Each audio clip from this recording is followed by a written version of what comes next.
Olá a todos.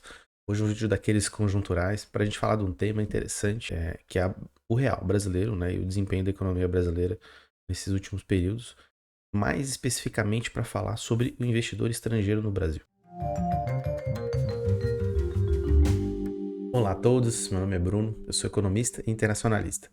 Hoje eu vim falar sobre as mudanças de câmbio que o Brasil vem sofrendo nos últimos dias, explicar um pouquinho desses motivos e falar sobre as perspectivas de Brasil para os próximos meses, né, o que vai acontecer com os nossos principais dados macroeconômicos. Eu vou trazer aqui eu vou compartilhar com vocês, né, umas duas notícias, né, para a gente se situar e ver o que está acontecendo, para esse papo ficar um pouco mais fluido. Primeiro que eu vou trazer aqui é o gráfico do real em relação ao dólar. Se a gente olhar aqui na plataforma do Invest, essa relação entre real e dólar, ela vem de uma queda bastante vertiginosa e de um patamar muito alto que existiu lá em 2021, chegou até esse ano na casa dos 4,6, vindo de um patamar de 5,7 de câmbio. Esse câmbio, lá atrás, em 2021, teve uma grande participação para a inflação que a gente vive hoje. Ela é bastante perigosa, está na casa de mais de 10%, segundo o último PCA. Agora, a gente vive uma taxa de câmbio menor, que também vai impactar na inflação,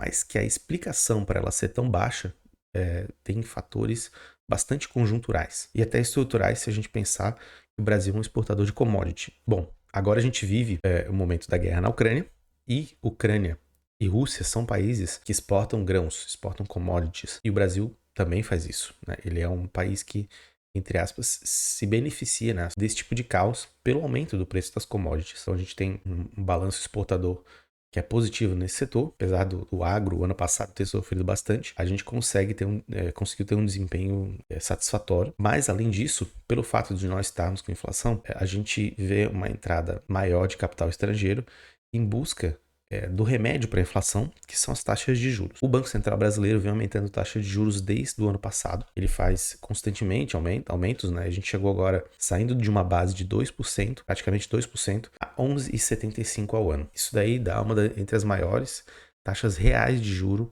entre todas as economias do mundo, né? Uma das, né, maiores. Obviamente tem países que têm taxas de juro maiores, no caso da Argentina, do Egito. Outros países também têm, só que a inflação lá é muito maior. Então a taxa real aqui do Brasil é muito grande. E o Brasil, ele tem, isso atrai o estrangeiro, ele tem uma estabilidade institucional bem grande. O sistema financeiro brasileiro é bem regulamentado, ele é muito adaptado às regras internacionais de Basileia, as regras do mercado financeiro são bastante sólidas, né, bastante rígidas, e então essa estabilidade institucional atrai muito dinheiro de fora e o estrangeiro vem cá, porque existe uma rentabilidade grande com ativos seguros e que pagam muito bem. Então a tese é que ele vem atrás dos papéis de renda fixa, né?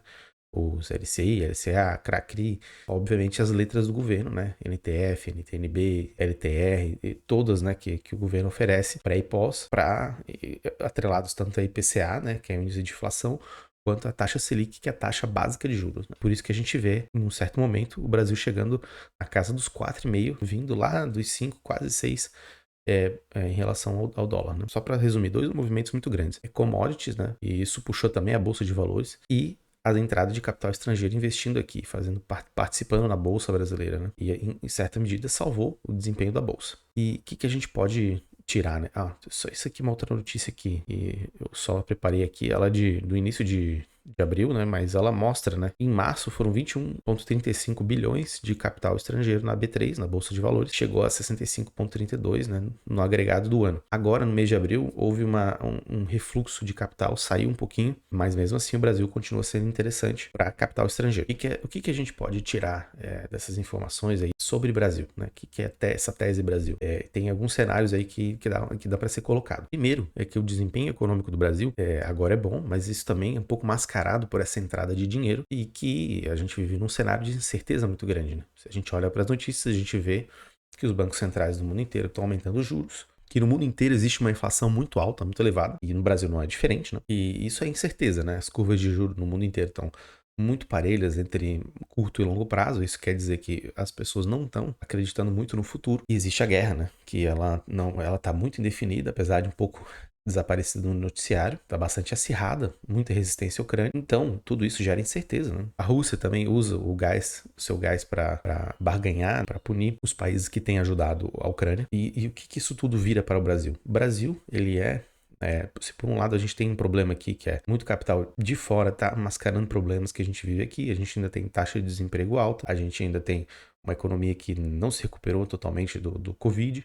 e problemas institucionais, assim, no sentido de retornar o apoio ao retorno do empresariado à atividade econômica, apesar de existir o Auxílio Brasil, etc. Mas o Brasil ainda tem problemas que ele precisa enfrentar. E para o futuro, a gente depende também muito do externo, do setor externo. Né? O que vai acontecer nos Estados Unidos? Vai haver uma recessão? O Fed, né, o Banco Central Americano, vai conseguir reverter essa perspectiva que existe lá de baixo crescimento e inflação, os dados econômicos não vieram tão bons agora. Resumindo, o Brasil depende desse acerto, né, do que vai acontecer economicamente e com a guerra, para ele também a gente poder olhar para cá com uma perspectiva de crescimento. Aqui a taxa de juros está em 11,75, como eu falei, e pode chegar muito bem a 14%. Isso aí não é nada de impossível, porque a inflação mundial aumenta bastante e como a gente viu agora, né, com esses dados que eu mostrei, a entrada que vem de fora de capital estrangeiro, né, ela é muito baseada no diferencial de taxa de juros que a gente oferece. Então, o investidor estrangeiro vem com um apetite por essa renda fixa brasileira e no mundo de incertezas é bastante chamativa, né? Mas existe, né, apesar desse cenário aí que é de incerteza internacional e